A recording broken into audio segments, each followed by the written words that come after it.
सो दोस्तों welcome back to today's class. आज की क्लास में हम लोग जानेंगे कि इलेक्ट्रिक फ्लक्स क्या होता है। इलेक्ट्रिक फ्लक्स बेसिकली एक ऐसा टॉपिक है जिसमें अगर आप चाहें और ना चाहें तो मतलब एक ध्यान देने की एक बात होती है कि इलेक्ट्रिक फ्लक्स को आप किस लेवल पे समझना चाहते हैं। क्योंकि एक पॉइंट होता है कि आप इसकी सिर्फ एक डेफिनेशन पढ़ के एग्ज़ाम में चले जाएँ, और एक होता है कि इलेक्ट्रिक फ्लक्स की बेसिक इंपॉर्टेंस को समझे कि हमने इलेक्ट्रिक फ्लक्स जैसी क्वांटिटी को फिज़िक्स में लेके क्यों आए। तो यही मैं भी आपको कुछ एग्जांपल्स के थ्रू समझाना चाहूँगा। आई होप आपको समझ में आएगा। चलिए एक बार शुरू करते हैं। यहाँ पर आपके सामने बेसिकली ना ये दो क्वेश्चंस हैं, और ये क्वेश्चंस आपसे क्या पूछ रहे हैं।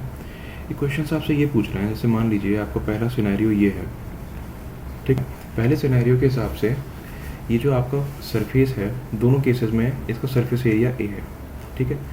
इससे आप देख रहे हो कितनी इलेक्ट्रिक फील्ड लाइंस जा रही हैं, 1 2 3 4 और 5 इलेक्ट्रिक फील्ड लाइंस जा रही हैं।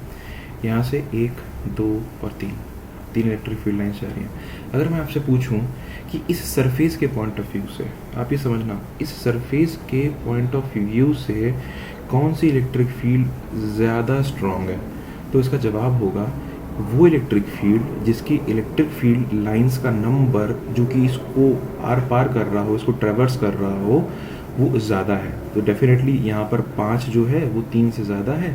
तो आपकी जो इलेक्ट्रिक फील्ड, अगर मैं यहाँ पे इसको E1 नाम दे दूँ, तो यहाँ की इलेक्ट्रिक फील्ड को E2 नाम दे दूँ, तो E1 is greater than E2, ठीक है। This is clear. अब हम दूसरे पॉइंट पे बात करते हैं। दूसरा पॉइंट हमारा क्या कहता है, दूसरी प्रॉब्लम बेसिकली हमसे ये पूछ रही है कि देखो यहाँ पर एरियाज जो हैं वो दोनों के ही एरियाज सेम है।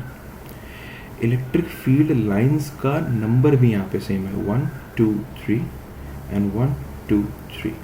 अब मेरा क्वेश्चन आपसे ये है कि अगर हम इस सरफेस के पॉइंट ऑफ व्यू से पूछें तो कौन सी इलेक्ट्रिक फील्ड का इफेक्ट या इम्पैक्ट इस सरफेस के लिए ज़्यादा है, तो जवाब आएगा कि जो इलेक्ट्रिक फील्ड लाइंस इसको सीधा एट 90 डिग्री काट के जाती हैं उसका इम्पैक्ट ज़्यादा आएगा। रीज़न क्या है? रीज़न ये है, ये जो ऑब्लिक एंगल पे जा रही है ना, किसी एक एंगल पे है सरफेस के। आपने एरिया वेक्टर तो पढ़ा है कि एरिया वेक्टर जो होता है आपका, जो सरफेस एरिया होता है उसके परपेंडिकुलर होता है।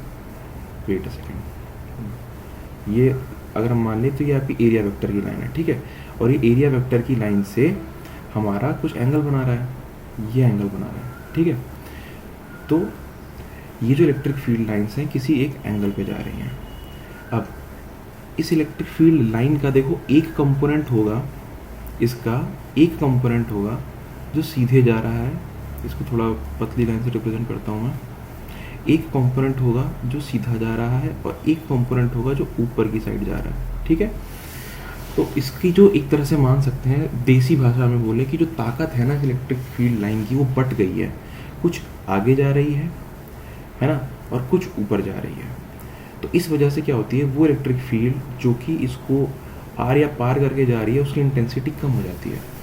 अगर मान लो ये थीटा एंगल है, ठीक है, ये थीटा एंगल है आपका, और इलेक्ट्रिक फील्ड ई इधर जा रही है, तो यहाँ पर सामने वाली जाने वाली electric field E cos theta है।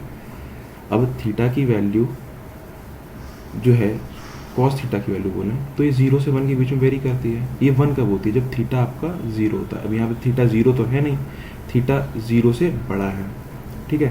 तो 0 से बड़ा होने की वजह से क्या हो जाएगा, कॉस थीटा की जो वैल्यू होगी वो 1 से कम आने वाली है। इस वजह से आपकी जो नेट इलेक्ट्रिक फील्ड होगी ई कॉस थीटा, वो ई से कम होगी, ठीक है।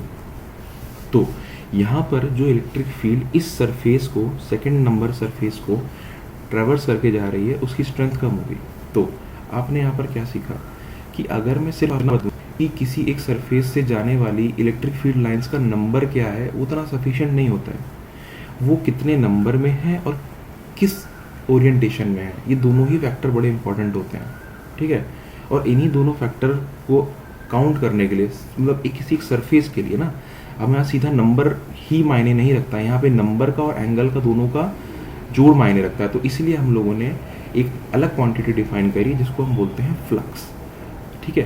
तो फ्लक्स बेसिकली हमें क्या बताता है, अगर हम डेफिनेशन के बाद पॉइंट ऑफ व्यू से बात करें, या हमको ये बताता है कि कितनी नंबर ऑफ लाइंस, कौन सी line, electric field lines surface से होते हुए गुजरती हैं, कितने एंगल पे, at an angle 90 degree to the surface, ठीक है। तो ये हमें फ्लक्स बताती है। फ्लक्स को हम डिफाइन कैसे करते हैं? It is a product of area, जो यहाँ पे एरिया है, एंड द इलेक्ट्रिक फील्ड। अब यहाँ पर जो आपकी इलेक्ट्रिक फील्ड है, अगर मान ले थीटा कोई भी जनरल एंगल है, तो जो इलेक्ट्रिक फील्ड का कंपोनेंट है वो ई कॉस थीटा रहने वाला है, ठीक है। और आपका एरिया ए है, ए टाइम्स ई कॉस थीटा, ऐसे रख लेंगे, ठीक है। तो ये आपका क्या हो जाएगा? एक तरह से डॉट प्रोडक्ट हो जाएगा, ए ई कॉस थीटा हो जाता है ए का डॉट प्रोडक्ट ई के साथ, ठीक है। तो फ्लक्स को डिफाइन आप ऐसे करते हो। अब यहाँ पर जैसे कहते हैं, अब हम मैथमेटिक्स में जाते हैं। ये तो अपने मैंने वो बेसिक बताया था कि फ्लक्स का फॉर्मूला क्या निकल के आता है। अब हम इसको मैथमेटिकल फॉर्म में अगर लिखना चाहें तो हम इसे कैसे लिखेंगे कि एक छोटी मात्रा फ्लक्स की अगर आपको निकालनी है, then that will be the product of electric field and small area through which that what we say electric field of lines is passing, ठीक है। यहाँ पर जो एरिया ए है उसको मैंने डी एस बोल दिया, क्योंकि मैं अब तक यहाँ पे जब मैंने आपको एरिया वेक्टर भी समझाया था तो मैंने एरिया को डी एस से ही डिनोट किया था, और बुक्स में भी काफ़ी बुक्स में इसको डी एस से ही डिनोट करते हैं, इसलिए मैं यहाँ पे इसको डी एस ले रहा हूँ। एस से आप समझ सकते हैं सरफेस एरिया, ठीक है। तो ई डॉट डी एस यहाँ पे हो जाएगा, तो आपका ये क्या आ जाएगा खुल के ई डी एस कॉस, क्या आ जाएगा? कॉस थीटा, ठीक है। और यही आपका कंसिडरेशन है, क्योंकि ई कॉस थीटा वो इलेक्ट्रिक फील्ड है जो सरफेस के 90 डिग्री पे जा रही है, and D S is the angle. तो अगर मैं आपसे पूछूं कि what is the total electric field, sorry total electric flux, तो आप क्या करोगे? सिंपली इसको क्या करोगे? इंटीग्रेट कर दोगे। सो डी फाई अगर आपका ई डॉट डी एस है, अभी मैंने इसको एक्सपैंड नहीं किया है, इसका इंटीग्रेशन आप कर दोगे तो फाई क्या हो जाएगा आपका? Integration of E dot D S over the surface. इसको बोलते हैं surface integral of electric field over the surface. अगर हम फिजिक्स की लैंग्वेज में बात करें, इसको बोलते हैं सरफेस इंटीग्रल। क्यों? क्योंकि सरफेस एरिया ही यहाँ पे आप इंटीग्रेट करो, तो surface integral of electric field over the area, इसी को हम डिफाइन करते हैं एज द फ्लक्स। तो ये हो गई आपकी फ्लक्स। अब हम इसकी डेफिनेशन पे चलते हैं। तो यहाँ पर मैंने आपको क्या समझाना चाह रहा हूँ? यहाँ पर मैं आपको समझाना चाह रहा हूँ कि इलेक्ट्रिक फ्लक्स की डेफिनेशन क्या है। हम पहले इसको पढ़ देते हैं कि नंबर ऑफ इलेक्ट्रिक फील्ड्स, ठीक है, number of electric field lines of force crossing the surface, जो सरफेस को क्रॉस करते हैं in a direction normal to the surface, ठीक है। अब इस डेफिनेशन में ध्यान रखने वाली बात क्या है कि सबसे पहले हम यहाँ पे number of electric lines of force की बात करते हैं, ठीक है, जो कि एक सरफेस को क्रॉस कर रही हैं at an angle that is normal to the surface. तो यहाँ पर ये इलेक्ट्रिक फ्लक्स की डेफिनेशन है। अब ये एक बात याद रखना कि जो फ्लक्स होती है ना, ये जो फ्लक्स मैंने आपको क्वांटिटी बताई है, ये ना number of electric field lines जो है ना, number of electric field lines जो हैं, इसको रिप्रेजेंट करती हैं। ये नंबर नहीं होता है, ये एक तरह से रिप्रेजेंटेशन होता है, ठीक है।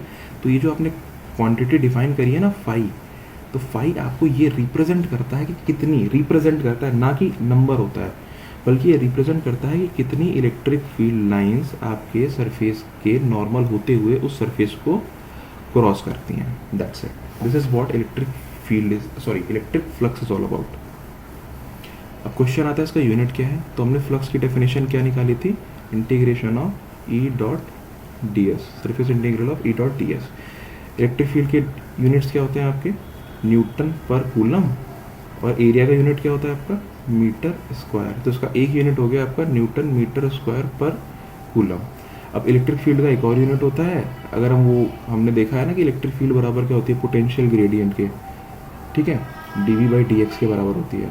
तो यहाँ पर डीवी वी क्या हो जाएगा? वोल्ट्स में आ जाएगा, एक्स क्या आ जाएगा? मीटर में आ जाएगा। तो इसका एक यूनिट तो वोल्ट पर मीटर भी होता है इलेक्ट्रिक फील्ड का, इसको मल्टीप्लाई कर देंगे मीटर स्क्वायर से, तो ये आपका आ जाएगा वोल्ट मीटर। तो ये आपके दो यूनिट्स हो गए व्हाट वी से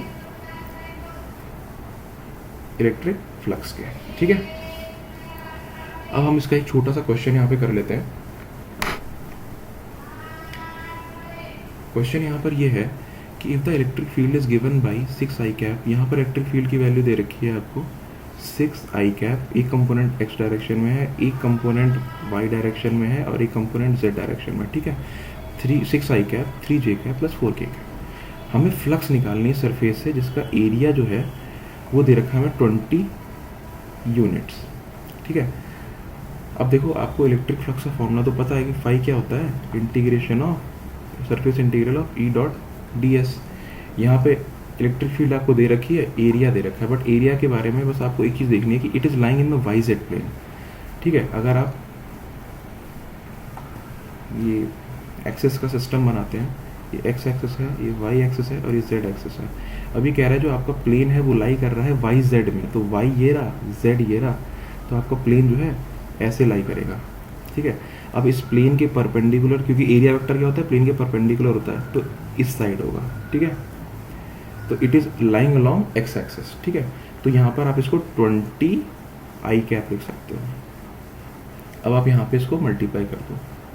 ठीक है, जिस तरह से इस फॉर्मूला बोल रहा है, तो 6 आई कैप, मैं पेन चेंज कर लेता हूँ। ठीक है, 6 आई कैप प्लस 3 जे कैप प्लस 4 के cap dot product with 20 I cap. अब डॉट प्रोडक्ट की प्रॉपर्टी आपको पता होगी कि क्योंकि डॉट प्रोडक्ट में क्या आता है, कॉस थीटा का एंगल आता है, और थीटा जहाँ जहाँ पे 90 होगा, कॉस थीटा की वैल्यू 0 होगी, तो कंप्लीट प्रोडक्ट आपका 0 हो जाएगा। तो आई और जे 90 डिग्री पे होते हैं और आई और के 90 डिग्री पे होते हैं, तो इसको हम इग्नोर करते हैं, ऐसे के ऐसे ही मल्टीप्लाई करते हैं 6 और 20 को, तो आता है आपका 120 आई स्क्वायर का हो जाता है 1 हो जाता है। तो 120 यूनिट्स में आपकी क्या आ गई, आपकी फ्लक्स आ गई। अब यहाँ पर डिपेंड करता है आपका इलेक्ट्रिक फील्ड जिस यूनिट में दे रखा हो वो यूनिट मल्टीप्लाइड बाई एरिया जिस यूनिट में दे रखा हो, तो आपका इसलिए मैंने यहाँ यूनिट ही लिख दिया है। यूनिट में आपको बता देते हैं कि इलेक्ट्रिक फ्लक्स के यूनिट क्या क्या होते हैं। ठीक है, अब कुछ रिवीजन कर लेते हैं। अगर हमसे कोई पूछता है कि इलेक्ट्रिक फ्लक्स कैसी क्वांटिटी है, स्केलर है या वेक्टर है, तो जवाब होगा it is a scalar quantity because it is the dot product of electric field and the surface area.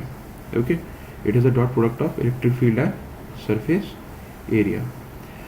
ठीक है, अगला क्वेश्चन हमसे अगर कोई पूछता है कि अगर इलेक्ट्रिक फ्लक्स की यहाँ डेफिनेशन दे रखी है, डेफिनेशन क्या दे रखी है, the total number of electric lines of force crossing the surface. अगर मैं आपसे पूछता हूँ इस डेफिनेशन में क्या मिसिंग है, तो सिंपल सी बात है कि the total number of electric lines of force crossing the surface is not sufficient, they should cross at an angle 90 degree to the surface. ठीक है, तो ये आपकी फ्लक्स की कंप्लीट डेफिनेशन होती है।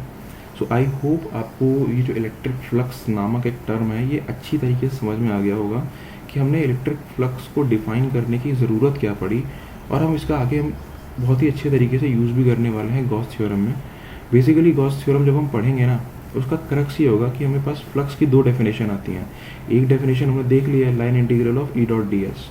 एक डेफिनेशन आपको देगी गॉस थ्योरम फ्लक्स की, तो वहाँ पर जब हम दोनों डेफिनेशंस को इक्वेट करते हैं ना, तो उससे आपकी इलेक्ट्रिक फील्ड की कैलकुलेशन बहुत ईजी हो जाती है। यही मतलब होता है आपका गॉस थ्योरम का। ठीक है, तो गॉस थ्योरम हम हमारे नेक्स्ट लेक्चर में समझेंगे। Thank you very much.